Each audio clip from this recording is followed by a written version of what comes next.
ఒకప్పుడు పుట్టపర్తి అంటే విదేశీయులకు భూమిపై మనిషి రూపంలో ఉన్న దేవుడు కొలువైన ప్రాంతమని నమ్మేవారు. ఆ దేవుడే శ్రీ సత్యసాయి బాబా.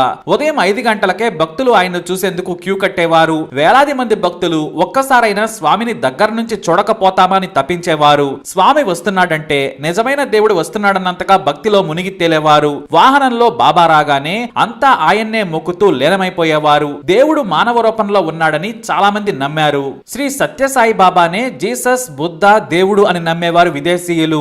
ఆయన కళ్ళలోకి చూస్తే చాలు ప్రేమ సముద్రంలో మునిగిపోతారనేది వారి నమ్మకం. ఆ రోజుల్లో కనీసం ఆయనకు 6 కోట్ల మంది డెడికేటెడ్ భక్తులు ఉండేవారు. అది కూడా మన దేశంలోనే. ఇక ఆయన దగ్గరకు రాకుండానే ఆరాధించేవారైతే కోట్ల మంది. ఒకప్పుడు పుట్టపర్తి అంటేనే ఒక పెద్ద పండగ వాతావరణం ఉన్న స్పిరిచువల్ సిటీ. సాయిబాబా ఫాలోవర్స్ దాదాపుగా 165 దేశాల్లో ఉన్నారు. బీటిల్స్ స్టార్స్ నుంచి హాలీవుడ్ సెలబ్రిటీస్ వరకు అంతా పుట్టపర్తికి క్యూ కట్టేవారు. అంతా బాబా ఆశీస్సుల కోసం గంటల తరబడి ఎదురు చూసేవారు. కొంతమంది అయితే భూమి మీద ఉన్న స్వర్గానికి వచ్చామా, దేవుడున్న ప్రాంతానికి వచ్చి మనం పునీతులమయ్యామని సచిన్ టెండూల్కర్ నుంచి అబ్దుల్ కలాం వరకు చెప్పేవారు. బాలీవుడ్, హాలీవుడ్ మాత్రమే కాదు, అమెరికా, ఇంగ్లాండ్, యూరప్, ఆఫ్రికా ఖండం ఏదైనా సరే బాబాకు భక్తులు కోట్ల మంది.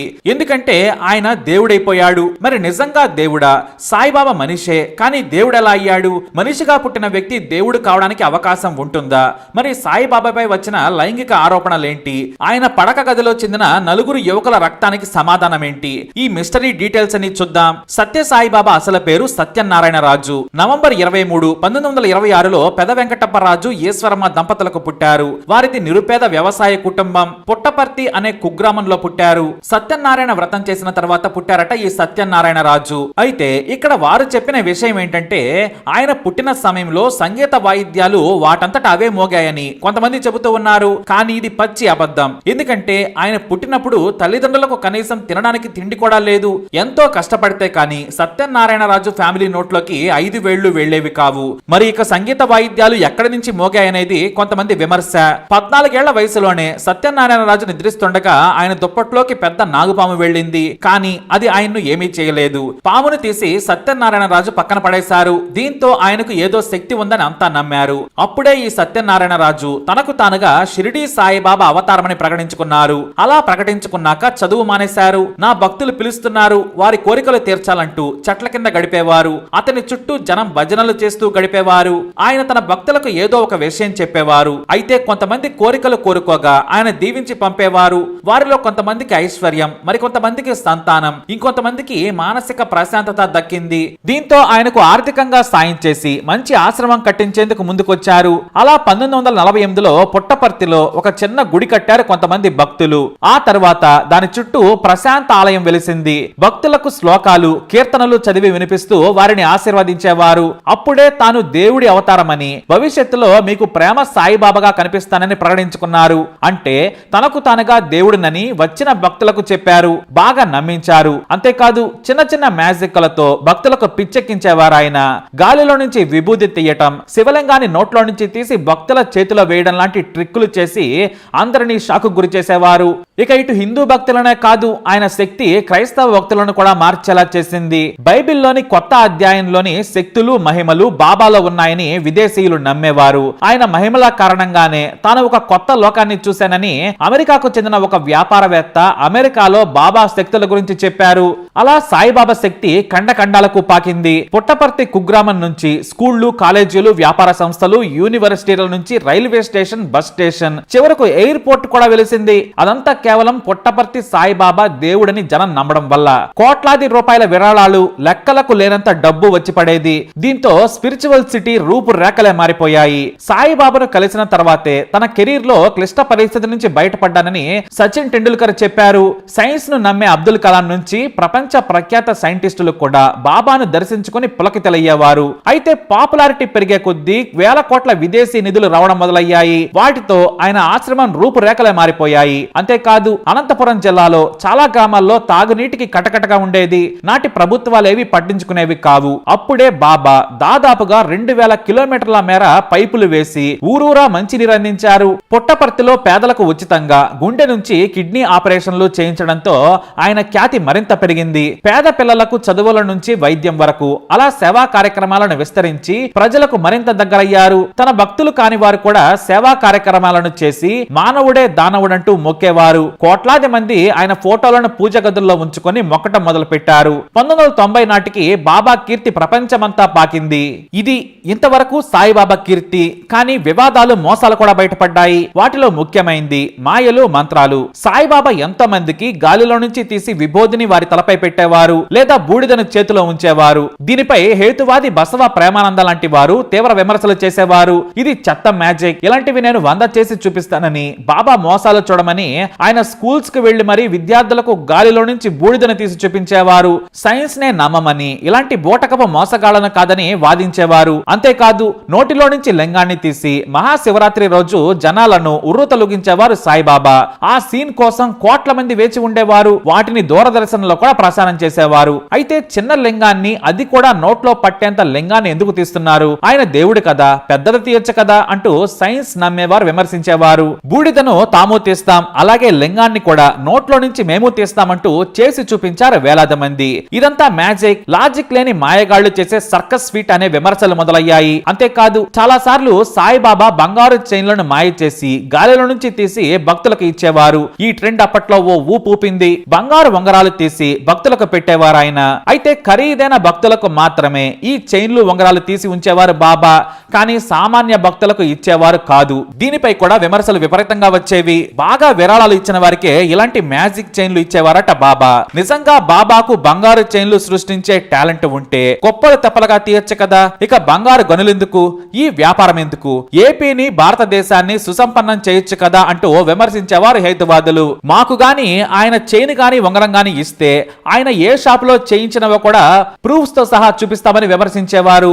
కానీ బాబాను విమర్శిస్తే మాత్రం కోట్లాది మంది ఊరుకునేవారు కాదు. ప్రేమానంద లాంటి వారిని బెదిరింపులతో భయపెట్టేవారు. కానీ ఆయన భయపడలేదు. నాటి ఉమ్మడి ఆంధ్రప్రదేశ్ హైకోర్టులో గోల్డ్ కంట్రోల్ యాక్ట్ 11 ప్రకారం సాయిబాబాను విచారించాలని కోరారు. కానీ బాబాకు రాష్ట్రపతులు, ప్రధాని వాజ్పేయి నుంచి ముఖ్యమంత్రుల వరకు అందరూ భక్తులే. ఇక ఆయన్ను ఎవరు విచారిస్తారు? సాయిబాబా ఓ ఫ్రాడ్ అని నినందించినా కూడా పట్టించుకోలేదు. అయితే విదేశీయులపై లైంగిక దాడులు ఆ రోజుల్లో సంచలనం సృష్టించాయి. మగ యువకులపై సాయిబాబా లైంగిక దాడి చేశారనేది ప్రధాన ఆరోపణ. అయితే వీటిని నాటి నాయకులు, సాయిబాబా ఆశ్రమం తీవ్రంగా ఖండించింది. ఇక మరో ట్విస్ట్ ఏంటంటే అమెరికన్ ఎంబసీ ఇండియాకి వచ్చి ఏపీకి వెళ్లే టూరిస్టులకు హెచ్చరికలు జారీ చేస్తూ తమ వెబ్సైట్ లో వార్నింగ్ ఇచ్చింది. పుట్టపర్తికి మాత్రం వెళ్లొద్దు, సాయిబాబా చేతిలో లైంగిక దాడులకు గురివ్వద్దనేది అమెరికన్ ఎంబసీ హెచ్చరిక.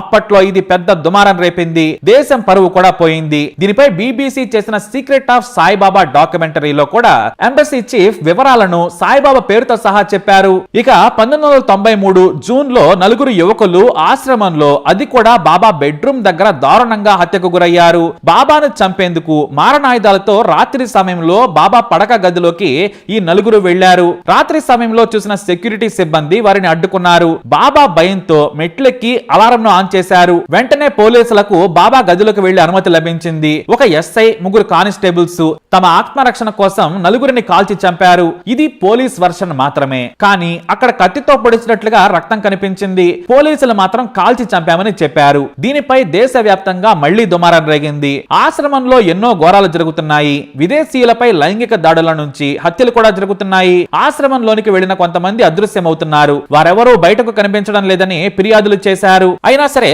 కేంద్ర ప్రభుత్వం వాటిని ఆధారాలు లేనివిగా చెప్పింది. బాబాను తక్కువ చేయడానికి కొంతమంది చేస్తున్న కుట్ర అని కొట్టిపడేశారు. కానీ సిఐడి విచారణ చేసి ఇది హత్య అని తేల్చింది. అంతేకాదు 4 పోలీసులపై హత్య కేసులు నమోదు చేసి అరెస్టు కూడా చేసింది. కొన్నాళ్లకు బాబా తన పలుకుబడిని ఉపయోగించి ఆ ఛార్జిని కూడా వెనక్కి తీసుకునేలా చేశారు. బీబీసీ ఇంటర్వ్యూకి ఇచ్చిన నాటి డీజీపీ సంచలన విషయాలు చెప్పారు. మాకు తెలిసింది మాత్రం ఆ రోజు రాత్రి ఓ 4 పోలీసులను చూసి గదిలో దాక్కున్నారు. ఆ తర్వాత వారిని అదుపులోకి తీసుకునేందుకు ప్రయత్నించగా గజగజ వణుకుతూనే ఎస్ఐని, ఇతర పోలీసులను కత్తితో పొడిచారు. దీంతో ఆ 4 ఆత్మరక్షణ కోసం కాల్చి చంపారని పోలీసులు నివేదిక ఇచ్చారు. అయితే నాయర్ ఆ తర్వాత కేంద్ర హోం సెక్రటరీగా కూడా పనిచేశారు. ఈయన పోలీసుల వర్షను తప్పుపట్టారు. దారుణంగా దారుణంగా చంపి అబద్ధాలు చెప్పారని ఆరోపించారు. ఈ కేసును రీఓపెన్ చేయాలని నాయర్ కోర్టులో పిటిషన్ వేశారు. ఆ నలుగురు కుర్రాళ్లు బాబాను కలవడానికి వెళ్లారు. కొన్ని వారి దృష్టికి వచ్చిన విషయాలను బాబాకు చెప్పి మాట్లాడాలనుకున్నారు. దీంతో వారిని చంపి కథలు చెప్పుకొచ్చారు. వారిని నిజంగా అరెస్ట్ చేసి కోర్టులో ప్రవేశపెడితే బాబా బండారం బయటపడుతుంది. నిజాలు చెప్పేవారు అక్కడ పరిస్థితులను విచారించేవారు. అందుకే ఆ నిజాలు బయటకు రాకుండా చంపేశారని ఆరోపించారు ఆయన. ఇలాంటి వివాదాలు ఎన్నో వచ్చాయి. కానీ ప్రభుత్వాలు, పోలీసులు అంతా బాబాకు తలవంచాయి. కానీ బాబా చేస్తున్న సేవా కార్యక్రమాలు మాత్రం ఎన్నో ఉన్నాయి. పేదలకు చదువు నుంచి రోడ్డు, నీటి వసతి నుంచి వైద్యం, కాలేజీలు ఇలా ఎన్నో సేవలు చేశారు. కాకపోతే తాను ఎప్పుడు చనిపోతానో ముందే చెప్పిన బాబా అంతకంటే ముందే చనిపోయారు. నిజంగా దేవుడైతే బాబా తన వృద్ధాప్యాన్ని ఆపుకోలేకపోయారు ఎందుకు? అనారోగ్యం పాలయ్యారు ఎందుకు? తాను వృద్ధుడినైనా కూడా మరో రూపంలో మీ దగ్గరకు వస్తానని చెప్పారు.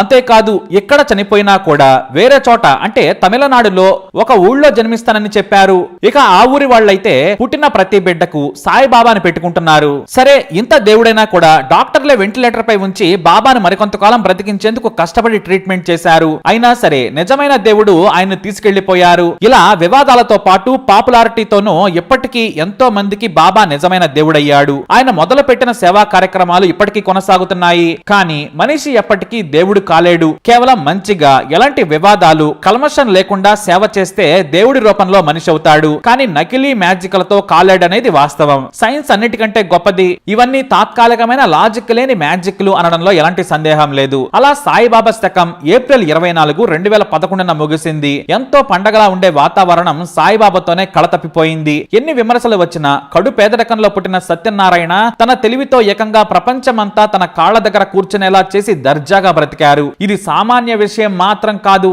అయినా సరే మీరు మాత్రం చెప్పండి, మనుషులు దేవుళ్ళు అవుతారా? సాయిబాబా నిజంగా దేవుడా? దేవుడైతే వృద్ధాప్య సమస్యలతో ఎందుకు చనిపోయారు? మనిషి తయారు చేసిన మందులు ఎందుకు వేసుకున్నారు?